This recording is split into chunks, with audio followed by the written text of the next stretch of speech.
Cup water పోస్తున్నాను. ఇది సగ్గు బియ్యం పొడి అనమాట. నేను 2 స్పూన్లు వేస్తున్నాను. ఇంకంతే. ఇది వేడి నీళ్ళల్లో కొంచెం ఉడికిపోవాలన్నమాట. నేను ఒక రెసిపీ చేసి చూపిస్తున్నాను ఫ్రూట్స్తో, చూసేయండి. అంటే చాలామంది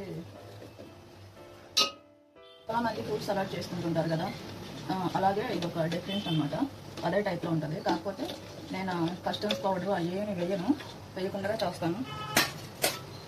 ఎప్పుడో ఒకసారి చేసుకుంటే అలాంటివన్నీ వేసుకోవచ్చు, కానీ ప్రతిరోజు చేసుకునే వాళ్ళకి హెల్త్ మంచిది అనుకునే వాళ్ళకి దాని బదులు సగ్గుబియ్యం కూడా వేస్తాను. నేనైతే సగ్గుబియ్యం కూడా వేస్తాను. నేను ఏమేమి ఫ్రూట్స్ వేస్తానో కూడా చూపిస్తాను. డ్రాగన్ ఫ్రూట్స్, ఆపిల్స్, జామ,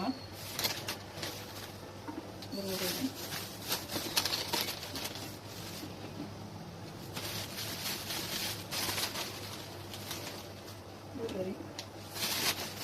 చూపిస్తాను నేను ఏమేమి ఫ్రూట్స్ అన్నీ వేస్తాను అనేది. ఇప్పుడు ఇందులో అయితే నేను పాలు పోసేస్తున్నాను.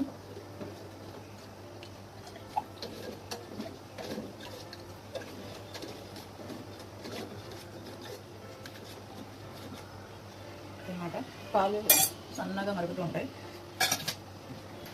కాకపోతే మనం తిప్పుతూ ఉండాలి, అతుక్కోకూడదు దీనికి. ఇది కొంచెం తాగితే చిక్కగా వచ్చింది. ఆ చిక్కదనం చాలు. సబ్జా గింజలు అన్నమాట, నేను నానబెట్టేశాను. యాపిల్, డ్రాగన్ ఫ్రూట్స్, జామకాయ, వీటిని ఏమంటారో నాకు తెలియదు. మీకు తెలిస్తే కామెంట్ సెక్షన్లో చెప్పండి, నాకు తెలియదు అవి. ఇవి ద్రాక్షకాయలు, బ్లూబెర్రీ. ఇది మొత్తం వేసేసి ఫ్రూట్ సలాడ్ చేస్తా. కాకపోతే సగ్గుబియ్యం పొడితో, అది కొంచెమే, ఒక 2 స్పూన్లు అంతే. ఇప్పుడు ఇందులో వేసాను కదా, ఆ 2 స్పూన్లే, ఇంకా వేయను. కస్టర్డ్ పౌడర్ అలాంటివి నేను వేయకుండానే చేస్తాను. చూసేయండి. ఇవన్నీ నేను చక్కగా ముక్కలు తరిగేసి వస్తాను. మళ్ళీ తరిగాక చూపిస్తాను మీకు. ఇదైతే ఉడికిపోయింది.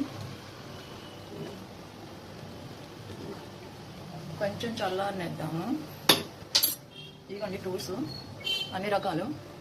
వీటిని ఏమంటారో నాకు తెలియదు. ఇవైతే ద్రాక్ష, బ్లూబెర్రీ, యాపిల్, జామ, డ్రాగన్ ఫ్రూట్స్.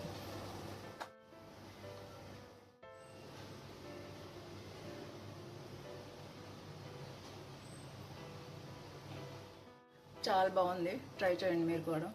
Thank you.